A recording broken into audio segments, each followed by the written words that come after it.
Bismillahirrahmanirrahim. Assalamualaikum warahmatullahi wabarakatuh. Waalaikumsalam warahmatullahi wabarakatuh. Sahabat tani dimanapun berada, hari ini kita masih dalam acara podcast BPP Bangko season ke-8 dengan tema perjalanan keladi ungu di Kabupaten Rokan Hilir, di mana keladi ungu ini merupakan salah satu komoditi andalan yang sangat marak dan kemudian juga menjadi salah satu penopang ekonomi masyarakat atau petani di wilayah Kabupaten Rokan Hilir ini. Jadi sangat luar biasa sekali, hari ini kita sudah hadir, dan hari ini juga podcast yang sangat istimewa karena lokasi kita biasanya di studio ya Pak ya.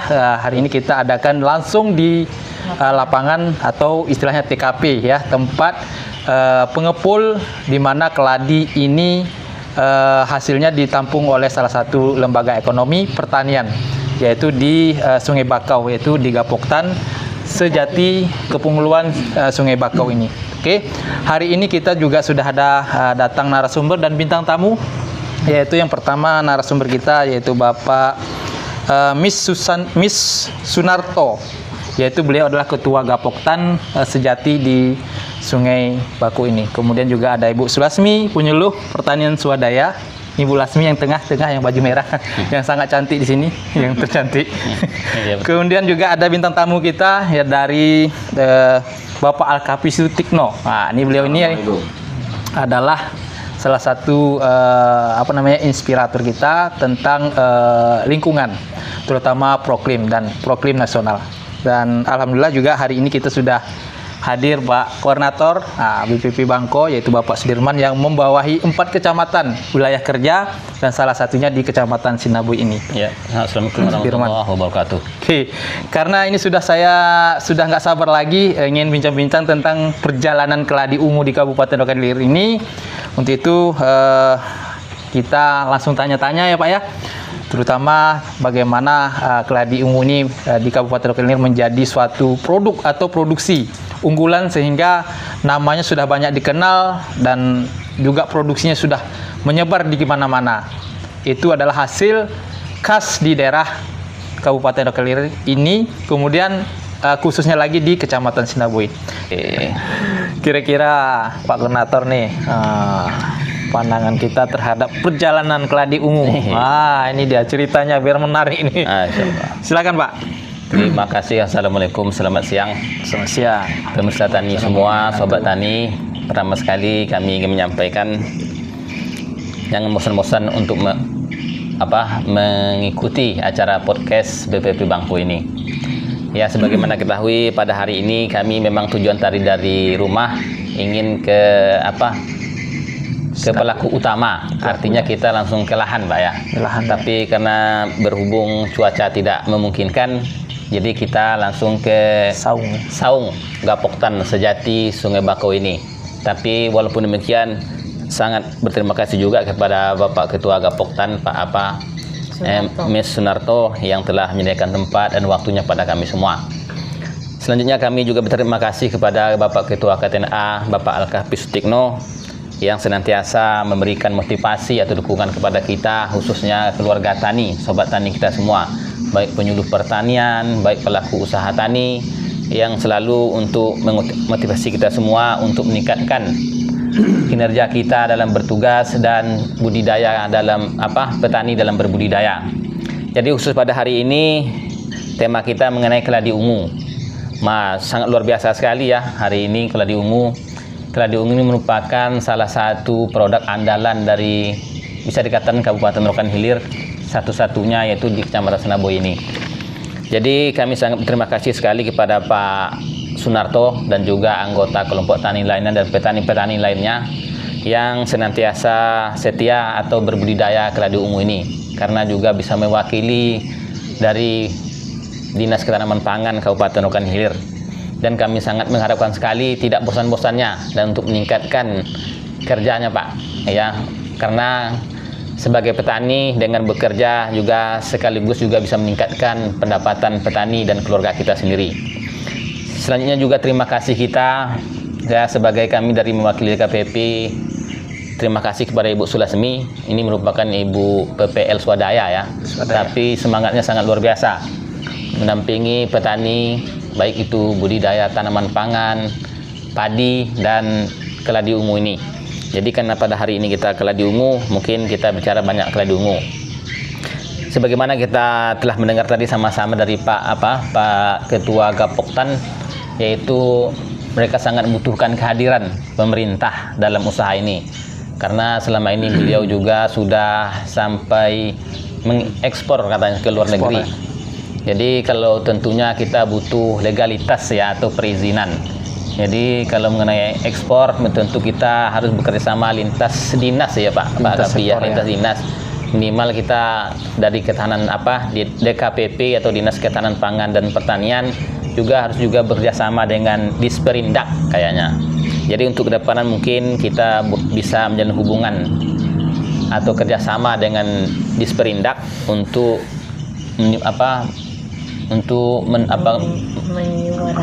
sinkronisasi memfasilitasi atau membuat perizinan supaya proses ekspor kita lebih lancar dan terdaftar gitu. Tentunya harapan kami ke depannya sama-sama ya, baik itu pada Pak Petani, Pak Bu Penyuluh juga harus bersinergi untuk meningkatkan sama-sama lah pendapatan kita juga ya, pendapatan petani, pendapatan penyuluh juga. Saya rasa mungkin kami tidak banyak mukadimah atau sambutan, mungkin sampai di sini aja ya. Jadi kepada pemirsa jangan bosan-bosan untuk bersama-sama menyaksikan podcast BPP Bangko ini. Terima kasih. Wassalamualaikum warahmatullahi wabarakatuh. Waalaikumsalam warahmatullahi wabarakatuh. Saya ingin dulu ke Pak Sunarto dulu, Ketua Gapoktan kita yang sangat luar biasa berpengalaman di lapangan tentang keladi ungu ya, atau talas ungu ini. Pak Sunarto, sehat Pak? Sehat. Alhamdulillah ya. Pak Sunarto menjadi petani keladi ungu sejak kapan kira-kira Pak? Kalau saya jadi petani keladi ungu kurang lebih 6 tahunan. Karena selama pindah di sini kita kan nggak berkecimpung di keladi dulu, kita di padi. Oke, bisa diceritain sejarah singkat nggak kira-kira keladi itu mengapa bisa ada di Kabupaten Kalir ini? Nah, kalau sejarah singkat, menurut cerita dari kawan-kawan, itu 10 tahun yang lewat lah kurang lebih. Awalnya mereka pindah dari Sumatera itu kan membawa bibit. Yang sementara itu ditanam untuk kebutuhan makan sehari-hari lah menjelang hasil taninya itu sendiri seperti sawit jadi itu ditanam khusus untuk bolon. Nah, untuk bolon lah. Betul. Nah, lama-lama ada peminat untuk membeli kan. Nah, jadi rupanya hasilnya itu lumayan. Jadi lama-lama dikembangkan, alhamdulillah sampai sekarang untuk pengembangan budidayanya itu di Kecamatan Sinabo ini sudah sampai 400 sampai 500-an hektar. Dan hasilnya itu sekarang ya ada yang dibawa ke ekspor, ada juga yang ke lokal. Jadi kalau untuk hasil sendiri kurang lebih per bulannya itu 400-an ton lah per bulan. Per bulan itu Pak ya? Nah, itu hasil dari pertanian Kecamatan Sinaboy. Jadi sekarang kalau untuk tanaman unggulan di Kecamatan Sinaboy ya keladi ungu ini tadi. Bentar Pak, kita ini dulu. Ini sangat menarik nih kan kita tadinya ceritanya ada petani dari Sumatera Utara ya Pak ya. Kemudian transmigrasi ke daerah Sinaboy ini, kemudian coba-coba nanam. Nah, ini kira-kira sambil menunggu budidaya tanaman padi, mereka menanam tanaman sela misalnya, apakah itu dilakukan di sekitar pekarangan atau langsung di lapangan kira-kira itu Pak? Kalau dulunya itu di pekarangan. Pekarangan tuh ya? Dan kalau yang di sawit itu kan di atas samping-samping bedeng lah, di beko-bekoan itu. Hanya beberapa lah yang ditanam. Beberapa lah ya. Dicoba, ternyata enak, ternyata ada peminatnya, gitu Pak ya. Lama-lama dikembangkan. Jadi dari dulu 0 hektar sekarang sudah ratusan ya Pak ya. Ratusan hektar dikembangkan. Kira-kira itu Pak titiknya menyebarnya itu kayak mana tuh kira-kira? Radiusnya atau di mana gitu. Sehingga seperti inilah sekarang nih.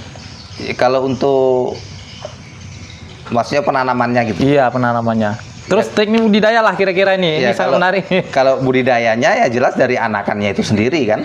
Karena kalau untuk anakannya itu dari umur tanam 4 bulan dia udah mulai diambil anakannya. Jadi dikembangkan 4 bulan, kembangkan lagi 4 bulan, kembangkan lagi sehingga sampai sekarang.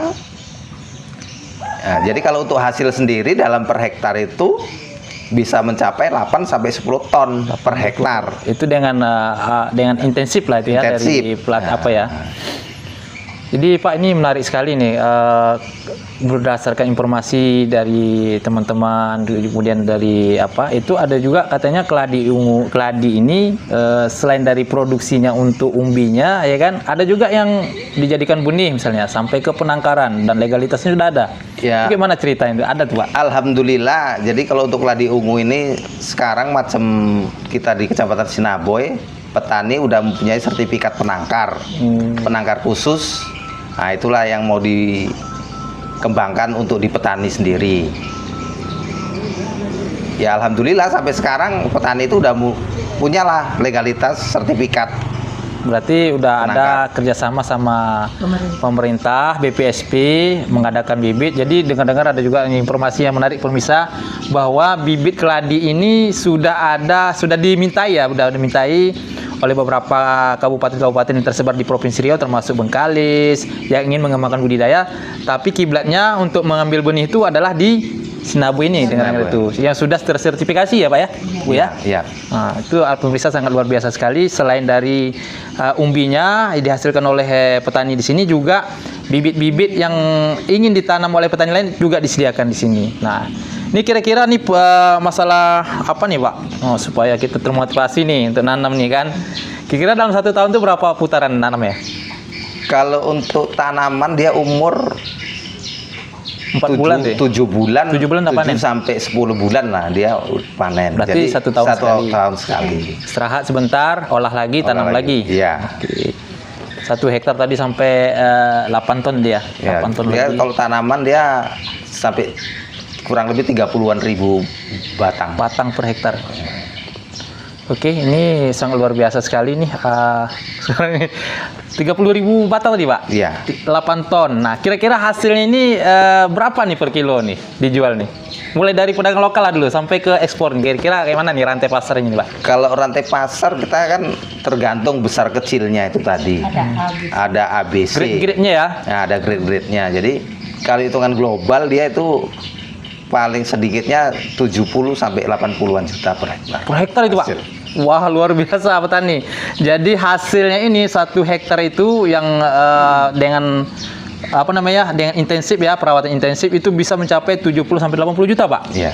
Sangat luar biasa. Kalau padi aja kalau kita kalkulasikan jauh di bawah itu ya Pak ya. Mungkin 45 juta, 2 kali musim baru dapat 90 juta. Tahun. 1 tahun ya. 1 tahun. Tapi kan apa namanya, perawatannya mungkin jauh lebih ringan ya dibanding tanaman padi atau apa dibanding gitu ya. Kalau untuk perawatan ya lebih harus intensif di keladi sebetulnya. Keladi ya? Kayak mana tuh Pak? Ya, ada penyakit umbi itu, komes itu sendiri, penyakit jamur kan. Masuk nanti belalang, masuk ulat itu. Berarti jadi tantangan juga itu Pak ya? Tantangan. Banjir sama juga itu. Tapi selama ini petani bisa ngatasi itu? Ya ada juga yang gagal, ada yang berhasil lah. Kalau untuk mengatasinya itu tergantung rezeki dari Tuhan lah kan. Jadi sangat luar biasa ini petani, karena tadi mencapai angka 1 hektar 70 juta nih.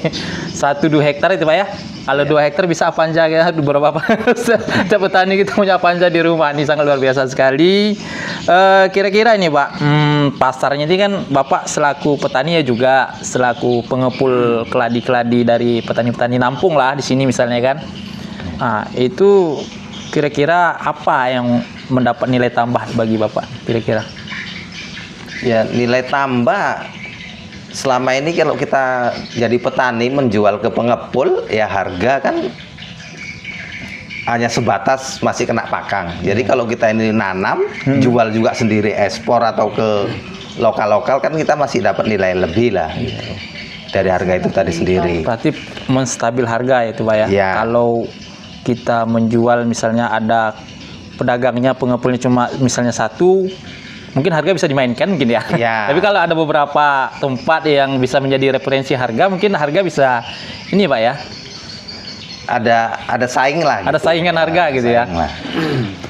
Kemudian kira-kira Pak tentang pemasaran ini ada kendala enggak kira-kira yang dihadapi oleh petani ekspor misalnya? Kalau kendala, kalau masa sekarang kadang-kadang dia karena di lahan itu kan karena kurang juga lah. Kalau masa ini kan musim banjir, masalah irigasi sumbat, orderan itu banyak, hasil itulah yang kurang bisa keluar gitu. Hambatannya di situ aja. Sangat luar biasa sekali nih bincang-bincang kita sama Pak Narto nih ya, Ketua Gapoktan kita. Selain dari petani, juga pengepul, ekspor, dan dia juga aktif ya di bidang pengorganisasian ini, sehingga keladi ungu ini sangat luar biasa di Sinabu ini. Oke Pak, terima kasih atas bincang-bincangnya ini. Sangat luar biasa, dan insya Allah kita termotivasi sebenarnya sampai 70 juta penghasilannya, sehingga kalau kita punya lahan pengen juga nanam keladi nih kalau potensi ini kayaknya. Jadi satu lagi Pak, jadi kan berhubung macam kita ini ya, kita kan udah ada sertifikat masalah paritas keladi ungu ini. Jadi harapan kita untuk pemerintah ya mohonlah dibantu petani-petani kami ini agar untuk ekspornya itu lebih maju, ya mohon dibantulah. Harapan kedepannya itu macam mana, macam gudang kita itu kan gudang swadaya ya, kita nggak ngeluh Pak, pemerintah ya mohon dibantu. Biar lebih eksis lagi ya. Kita kedatangan tamu buir dari Malaysia ya, ruangan kita begini nih, kadang-kadang yakin nggak yakin lah beliau datang kemari kan. Jadi orderan kita banyak, gudangnya kecil juga, bingung juga menumpuk barangnya. Jadi harapan kami sama pemerintah untuk kedepannya tolong diperhatikan lagi lah. Kami sebagai petani sekaligus sebagai pengepul. Terima kasih. Oke.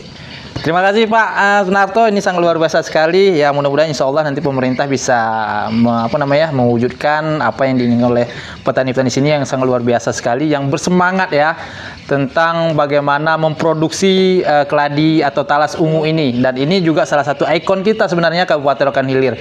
Nah ini kita langsung ke Bu Lasmi nih. Bu Lasmi sambil pindah itu Pak, coba tengok itu masih biru nggak Pak yang di bawah Pak? Masih ya. Oke.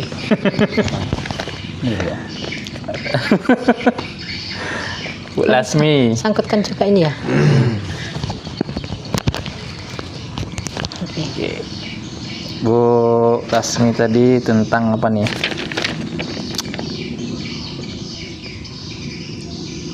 Nanti kita potong-potong ya. Mana tadi? Pendampingan ya. Oke, Bu Lasmi, kelompok tani yang Ibu dampingi sangat luar biasa. Dari petaninya dulu coba-coba ya kan, nanam hingga berhasil menanam, dan juga produksinya sudah meningkat dan menyebar luas hingga ratusan hektar, dan produksi itu tidak main-main, hasilnya mencapai puluhan juta satu kali musim tanam. Nah, kira-kira tips apa kira-kira Ibu yang Ibu kerjakan terhadap pendampingan petani kita nih? Oke, terima kasih kesempatannya. Assalamualaikum warahmatullahi wabarakatuh. Assalamualaikum. Saya Sulasmi, PPL Desa Sungimbago yang mendampingi kurang lebih 16 kelompok tani, yang mayoritasnya itu sekitar 8 kelompok itu adalah petani keladi, dan yang selebihnya itu petani padi.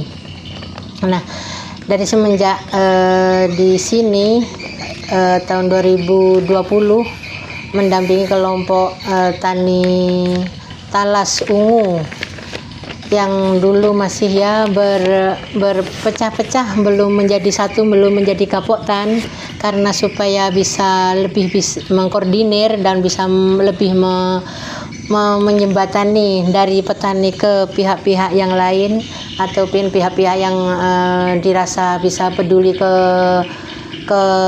petani talas ungu ini. Jadi dibentuklah ya Gapoktan, sampailah Gapoktan itu bisa dan mampu menghimpun petani-petani ya. Di sebalik petani talas ungu juga memang ada petani padi. Jadi yang dikelola oleh Bapak Narto ini, karena yang memang menjadi unggulan itu petani talas ungu. Jadi yang digalakkan ataupun dimajukan itu memang petani talas ungu, sekitar 8 kelompok tani talas ungu. Nah, dari yang dulu sekitar 200-an lebih ya Pak, 2001, jadi sekarang bisa mencapai 500 hektar, berkembang ya. 500 hektar. Dan saya dulu kan belum ada, artinya belum ada begitu kenal dengan provinsi. Jadi karena talas ini kayaknya langka dan menjadi andalan, saya hubung-hubungkan, dan saya dari petani ke provinsi, ke kabupaten, apalah kira-kira yang bisa dibina ataupun diterapkan oleh mereka ataupun oleh pemerintah ke petani talas ungu ini. Nah, sepertinya seperti label bibit yang sudah berlabel, sepertinya ada sertifikat-sertifikat yang lebih menguatkan kelompok tani ini untuk baik dalam menjual umbinya maupun menjual bibitnya. Karena bibitnya ini juga sudah bisa semakin meluas dari luar.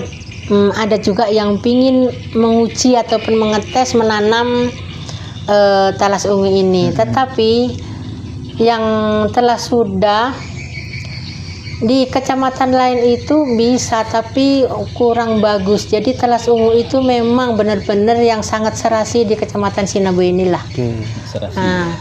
Yang sangat cocok ya. Sangat cocok ya, karena di kecamatan Bangko sendiri di Serusa itu bukan nggak sedikit, banyak orang yang kepengin menanam talas ungu tapi kurang bisa menjadi gitu. Kurang besar lah ya menguntungkan, hasilnya. Entah itu dari pihak antara tanahnya ataupun bibitnya faktor atau apa ya? Ya, saya kurang ngerti, cuma kurang bisa menguntungkan.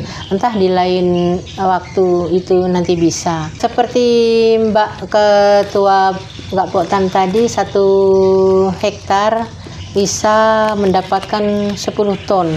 Tapi kan bisa lebih kan Pak. Kemarin itu bisa 13,5,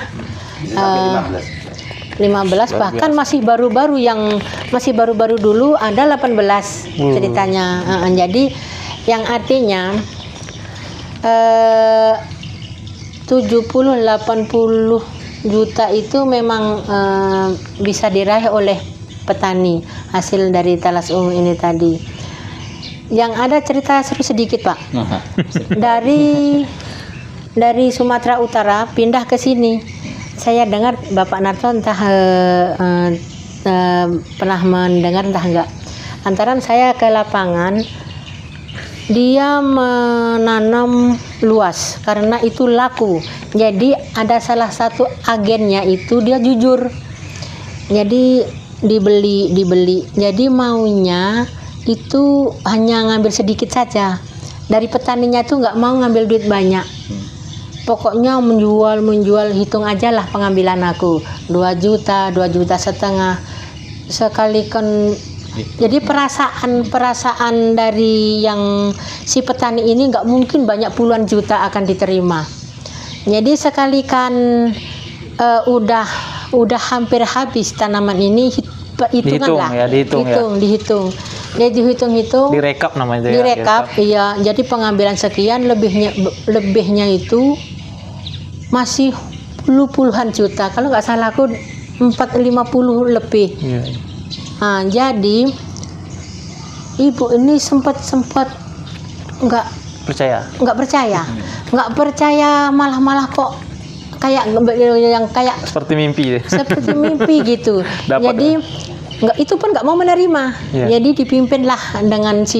dibimbinglah sama si pengepul tadi untuk dibuatkan rekening, dibawa ke sana, diminta KTP-nya, dibuatkanlah rekening. Nggak mau memegang duit karena maklumlah di ladang susah tangga. Itu kan menarik sekali. Sangat Dari luar biasa ya, tempat, kisah inspirasinya ya. Dia bisa mendapatkan perubahan ekonomi yang sangat drastis ya. Yang seperti dari nggak nanam diduga gitu. keladi langsung Nah, itu ini ya. saya ketemu di daerah tetangga Bapak yang setelah panen raya jagung itu loh Pak. Dari masih masih Darussalam. Darussalam ya. Nah, itu jadi selain itu saya sebagai pendamping petani ya mengarahkan, karena belum banyak petani-petani ini yang menggunakan pupuk, ya kan Pak? Belum petani menggunakan pupuk supaya bisa lebih mudah menerapkan pupuk dan olah tanah, karena memang ada juga perubahan atau perbedaan yang luar biasa kalau tanah itu diolah Antara dengan petani konvensional dengan petani yang sudah ngolah lahan dengan olah memakai lahan. pupuk ya. Ini Bapak sendiri kan udah mencoba kemarin ya Pak Mencoba ya. Nah, kan jadi ada perbedaan. Jadi ya itu yang disampaikan untuk kedepannya paling-paling mendampingi untuk supaya petani itu lebih baik. Jadi yang menjadi harapan awak seperti teman-teman supaya banyak lebih memberikan masukan untuk menuju petani talas ungu itu lebih maju, lebih baik, supaya lebih pesat gitu. Oke, sangat luar biasa ya. Bisa nih dikasih aplaus. Sangat luar biasa nih Bu Lasmi pendampingannya, dan sehingga bisa memberikan wejangan-wejangan bagi petani kita, dan juga Pak Sunarto ini sangat luar biasa juga nih di masyarakat. Nah, sekarang kita nih beralih ke bintang tamu nih, ada dua, yaitu Pak Koordinator dan Pak Ketua KTNA. Bintang tamu kita yang pertama, bintang tamu yang kedua, ini sangat luar biasa sekali, Bapak Ketua KTNA Kabupaten Rokan Hilir yang sangat inspirator.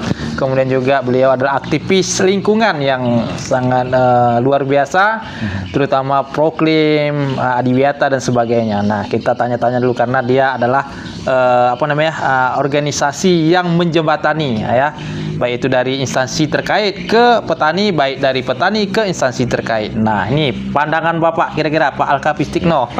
Pandangan Bapak kira-kira tentang perjalanan keladi ungu di Kabupaten Rokan Hilir. Nah, silakan Pak. Terima kasih. Assalamualaikum warahmatullahi wabarakatuh. Waalaikumsalam warahmatullahi wabarakatuh. Siang menjelang sore. Ya. Terima kasih Bapak-bapak sekalian dan Ibu penyuluh. Jadi dari segi lingkungan, keladi ungu ini adalah salah satu tanaman pencegah kebakaran lahan dan hutan. Karena keladi ungu ini semua struktur hidupnya itu penuh dengan air. Karena batangnya berair, daunnya berair dan sebagainya, sehingga kalau ditanam di lahan gambut yang memang sangat adaptif di sana, itu untuk mencegah salah satu kebakaran lahan. Kemudian Bapak-bapak sekalian, tadi kita telah mendengarkan Ketua Gapotan Sejati yang memang selaku pelaku eksportir juga ternyata untuk keladi ungu, kemudian dari Ibu penyuluhnya. Saya rasa kita harus bersinergi dalam arti pertama, untuk budidayanya, pembinaan petaninya adalah Dinas Ketahanan Pangan dan Pertanian Kabupaten Rokan Hilir tentunya dan Provinsi Riau. Kemudian untuk hilirnya tentu kita bisa menggandeng atau berkolaborasi dengan Dinas Perindustrian dan Perdagangan. Nah, ini kedua kolaborasi ini tidak boleh dipisahkan, dan kemudian kita sebagai pendamping, penyuluh dan sebagainya kita harus banyak mencari informasi bagaimana keladi ungu yang Sinaboy ini sudah dinobatkan menjadi paritas ungu Sinaboy ini oleh Kementerian Pertanian tentunya. Nah, ini sudah berarti sudah dipatenkan bahwasanya keladi ungu ini adalah keladi ungu Sinaboy. Nah, ini harus kita publikasikan. Kemudian juga pihak-pihak terkait bagaimana kita bisa mendukung petani atau pelaku utama keladi ungu ini di Sinaboy atau di Rokan Hilir ini supaya kedepannya lebih bagus lagi. Karena terus terang petani ini kalau nggak didampingi, tidak ada pemasaran yang jelas dan sebagainya, ini bisa alih fungsi lahan mungkin Pak Narto ya. Dari keladi mungkin bisa kembali ke sawit dan sebagainya. Nah, kami selaku kontak tani lahan andalan Kabupaten Rokan Hilir tentunya selalu mencari informasi dan memberikan informasi tentang keladi ungu di Sinabo ini. Beberapa bulan yang lalu juga ada yang konfirmasi ke kami tentang keladi ungu dan kami sudah terangkan sepengetahuan kami sehingga udah dapat diterima, dan kemudian mungkin kedepannya pihak-pihak terkait itu akan mendampingi atau memperhatikan keladi ungu di Sinabo ini. Dan kami selaku mitra petani dan mitra pemerintah tentunya seperti yang saya katakan tadi, kita harus berkolaborasi antar dinas terkait sehingga keladi ungu di Sinabo ini bisa dikembangkan lagi dan dipasarkan ke lebih bagus lagi. Selain itu juga mungkin ada teman-teman swasta, perusahaan yang mungkin punya program CSR, itu juga mohon diarahkan juga CSR-nya ke petani-petani Sinabo ini, karena mereka memang dari bawah dan berkembang, sehingga kita pihak-pihak terkait ini bisa hanya tinggal membina dan membantu mereka supaya keunggulan keladi Sinabo ini bisa terus berjalan dengan baik. Dan itu sekali lagi kami mohon kepada pihak terkait untuk bagaimana kita melirik ke Sinabo ini dalam hal produksi andalannya adalah keladi ungu. Saya rasa itu Pak Tomiri, karena waktu juga kita perjalanan juga masih jauh. Nah, ke depan kami tetap Pak Sunarto kalau bisa komunikasi terus dengan kami, Pak Bu Sulasmi, supaya kami dapat informasi, karena ada pihak-pihak terkait nanti yang mencari informasi ke KTNA. Terima kasih Pak Tomiri, host Ibu Pak Tani yang semakin panjang janggutnya. Dan BPP Bangko, jangan lupa apabila melihat channel BPP Bangko, jangan lupa like and subscribe. Terima kasih. Wassalamualaikum warahmatullahi wabarakatuh. Selamat sore. Terima kasih dari Pak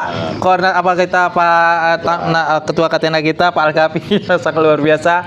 Dan sebelum kita tutup acara ini, kami ingin sampaikan kepada semua pemirsa yang ada bahwa di kelompok tani Gapoktan sejati ini, selain dari menyediakan produksi baik itu dalam bentuk umbi yang diekspor maupun dijual lokal, silahkan belanja juga jika ingin membutuhkan bibit ya Pak ya, yang sudah terdaftar bibitnya yaitu ungu Sinaboy yang lebih spesifik bersertifikat. Nah, silahkan nanti hubungi Pak Sunarto melalui kontak yang ada di bawah ini.